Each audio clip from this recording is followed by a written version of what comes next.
Howdy from Texas, y'all.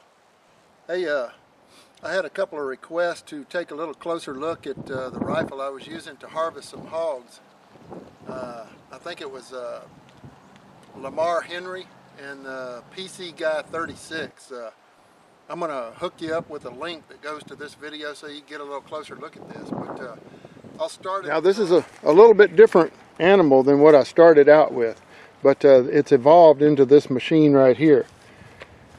Now, at the very front of the rifle is a suppressor, and that allows me to be real quiet and to try and get a follow-up shot is my goal anyway. But this is a AAC Element II, and the reason I decided I would go with this particular suppressor is it was supposed to have a first round pop noise reduction, and you know, when you're shooting a suppressor and it's cold or whatever, sometimes they can make a little bit more noise on that first shot before they get filled up with some warm gas. So anyway, that's why I went with that particular suppressor. Now it's a $200 tax stamp in addition to the cost of the suppressor, which makes it pretty darn pricey.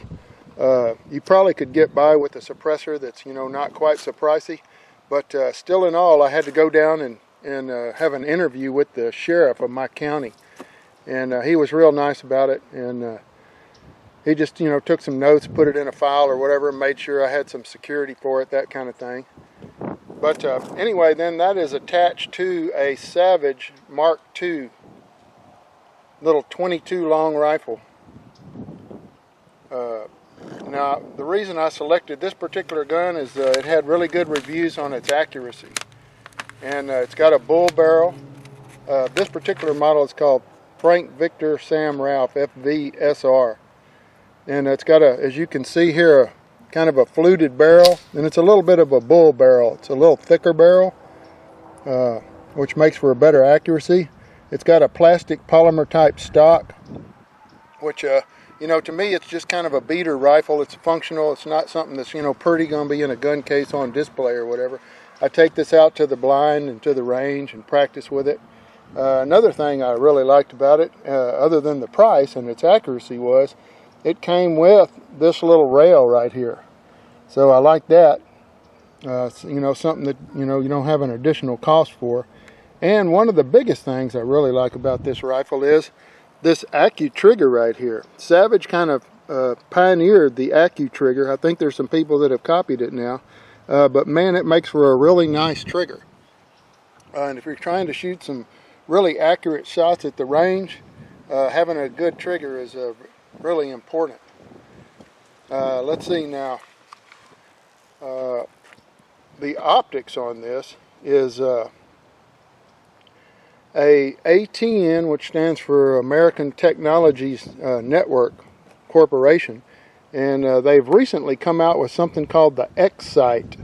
That's the letter X with the S-I-G-H-T written after it. And it can see infrared. And the good news is it comes with an infrared light attached to it. So that lowers your cost. You know, if you bought that separately, that'd be like $100 right there. My old rig, and I'll roll in some footage of it, was a little infrared light, and then I had a camera mounted up to the back of a scope, and the scope had to have a lighted reticle because hogs are black, and a black reticle just ain't a, you know, a real good mix. So and then it had to have an adapter to hook the camera up to the scope, and so by the time you get the lighted reticle and the camera adapter and the camera and the infrared light and a mount for it, you might as well just be getting this scope right here, because all of that stuff would end up costing more than what this scope did. If you watch for this, you might be able to find it on sale, but it should be somewhere in the $500 price range. I think this rifle itself was about $245, I think is what I got it for. And that suppressor, that thing was really expensive. That was close to $500 itself. So anyway, I don't really shoot with this bipod on here. I don't remember what brand this bipod is, but I'll take that off anyway, because I get inside a box blind and I use that window seal as my stabilization. So I don't have a bipod on it when I'm actually shooting with it. Now, on the back of this is a little buttstock pouch, and inside of it is a battery that would be used to charge like a smartphone. And this thing here I think is pretty close to $50. It's called a Muto. I guess it comes from Japan or something, I don't know. But anyway, that little wire just basically runs, and it's also got a little tiny flashlight on the front there. I don't know if you can see that or not, but anyway, that's kind of useful when you get into a box blind at night. Anyway, that wire runs up here along the base and then comes around and then plugs into the scope. Now this scope really eats up batteries because it's got a lot of different functions. It's got Wi-Fi on it and GPS and all that kind of stuff, and so it can eat up some batteries pretty quick. It takes 4 AA, but they'll last you about 3 hours unless you get the lithium ion, the rechargeable or whatever, and then it'll last you, you know, I don't know, probably 2 or 3 times that long. But if you get one of these kind here with this Muto deal, it'll last you for, you know, a whole evening, and then you can recharge it off your computer USB. So anyway, a bolt gun is really important in being accurate. You can get an auto loader, but it'll open your groups up, I think, a little bit. Anyway, so I go with the bolt action. It makes it quieter because the piston or the bolt's not slapping back and forth, and so you can get a shot in and then kind of quietly get you another round in the chamber for a follow-up shot.